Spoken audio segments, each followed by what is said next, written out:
turn it over to the back. So it's asking you to find t sub 9.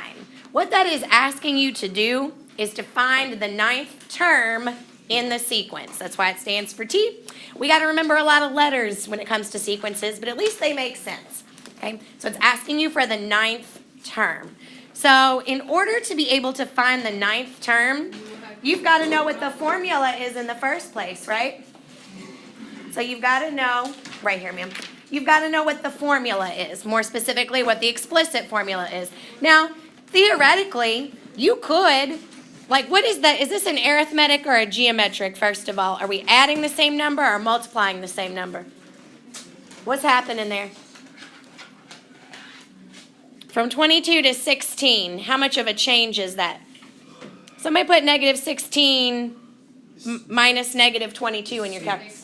So it's going up by 6 every time. Notice it seems like it's going down, but it's actually going up because it's getting less negative. Okay, negative 22 is actually smaller than negative 16.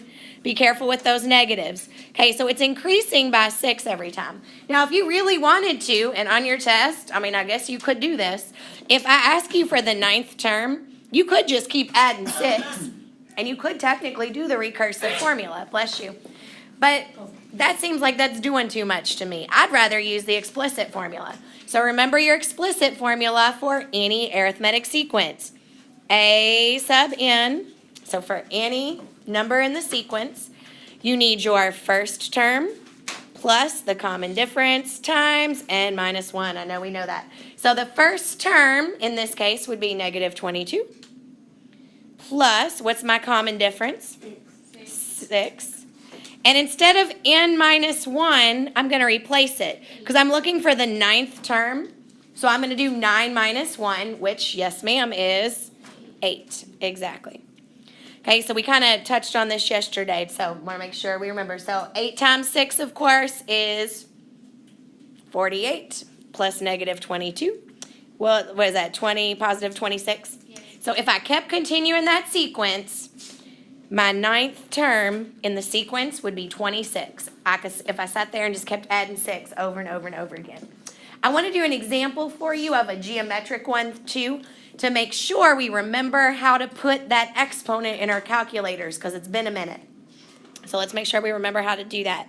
Number 8. Let's look at number 8. That's geometric because I noticed that to get to each number, I have to multiply by 4. Okay, I know that fraction has a tendency to mess with us. If that fraction messes with you, you can tell very easily from the other numbers that you're multiplying by 4. So use those. Okay, so my common ratio is 4. Because this is a geometric sequence, I'm going to do G sub n. And of course, we know by now the formula. It's the first term in your sequence, but instead of adding, now we're multiplying, hence my dot. The common ratio. And that n minus 1 is now a little exponent instead of something that we're going to be multiplying by. Some of you guys, I noticed when I looked at your formulas yesterday, you put in the right n minus 1, but some of you it's not quite so obvious that you're making it an exponent. Remember, for a ratio, you multiply it over and over and over again, so that exponent represents that multiplication. So if I want to find t sub 12, this is where we're going to need our calculators. I want to make sure we remember how to plug this stuff in. That's going to be so important. Okay, my first term is 1/2. In a moment, I'm going to multiply that by my common ratio, which is, of course, 4. And because I'm looking for the 12th term in the sequence, I'm going to multiply that common ratio. Oh, wait, it would help if I actually wrote the 4 in there, wouldn't it? Okay, so I'm going to actually multiply that common ratio n minus 1 times, so 12 minus 1.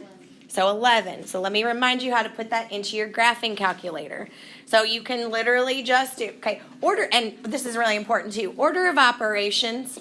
Remember, please excuse my dear Aunt Sally, right? Yeah. Which one comes first, exponent or multiplication? Exponent. So do that exponent first, then go back and multiply it, okay? More often than not, your calculator will actually do the correct order of operations for you, but it'll be important in the future, like for you guys to know.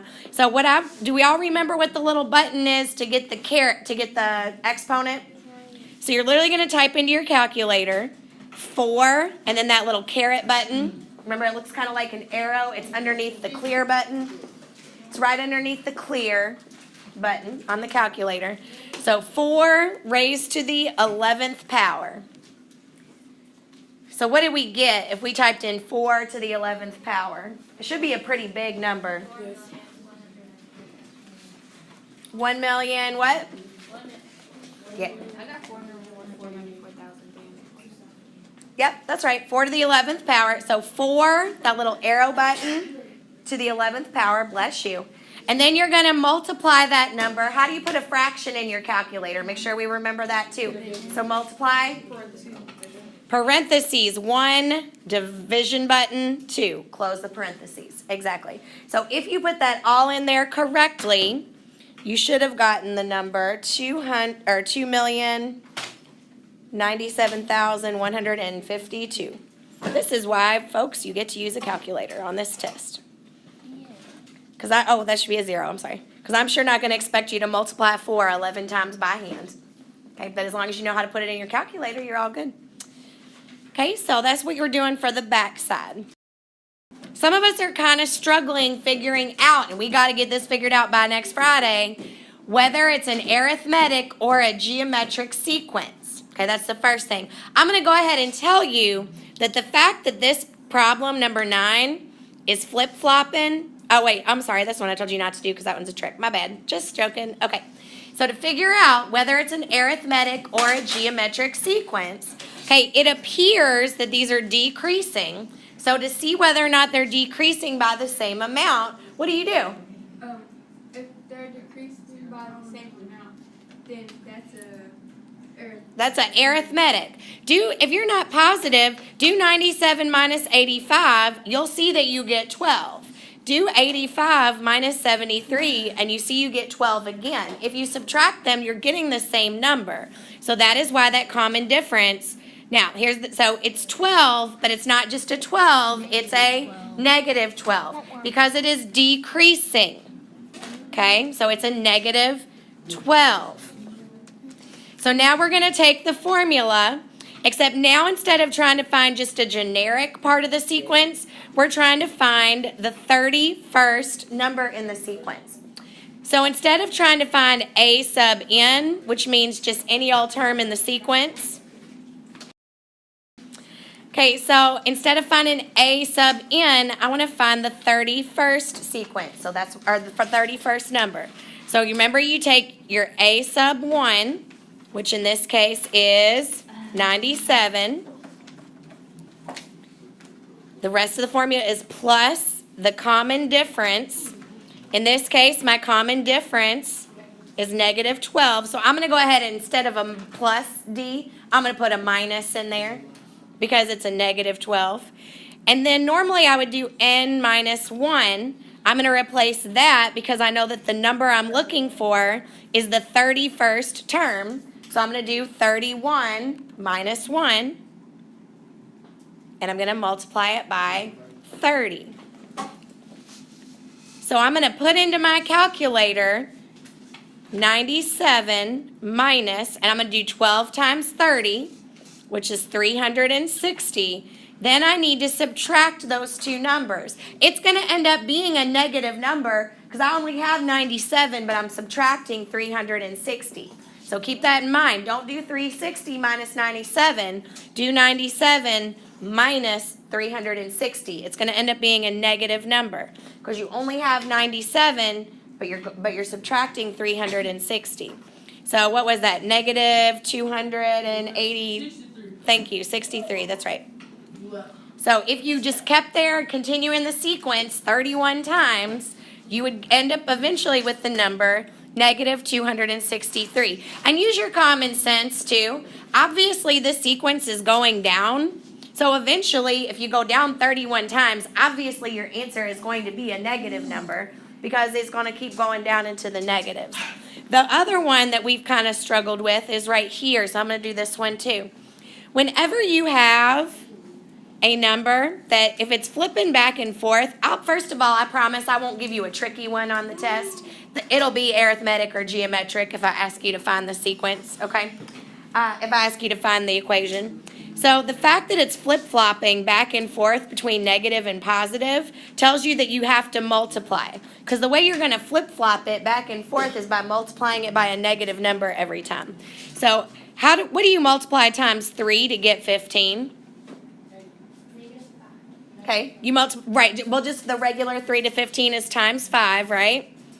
And because it's a negative 3 and it turns into a positive 15, yes, Em, you're right. I'm really multiplying it by a negative 5 over and over and over again. So if I put it into my formula, I want to find the 10th term of the sequence is what I'm looking for. So I'm going to take the first one and I'm going to multiply it by the common ratio n minus 1 times. So I am going to take my g sub 1, my very first term in the sequence, which is negative 3, times my common ratio is negative 5. And I'm going to raise that to an exponent, not multiply. A couple of you guys did that. Raise it to the exponent of 10 minus 1. Because it's 1 less. If I'm looking for the 10th term number, you're going to multiply it 9 times.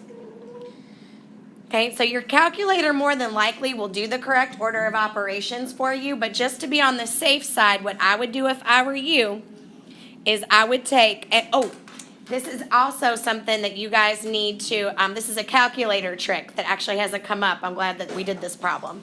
Okay, if you put a negative number and you raise it to an exponent, what you need to do, so to put negative 5 raised to the 9th power in your calculator, you need to put it parentheses around it, then hit the button. What your calculator will do, if you don't put parentheses around it, is it'll do 5 to the 9th power, and then it'll add the negative at the end, and you want it to do negative 5 times, like you want it to include the negative every time it multiplies. So negative 5 raised to the 9th power, and then you're going to take that number and multiply it by, so what is negative 5 raised to the 9th power? Somebody do that for me.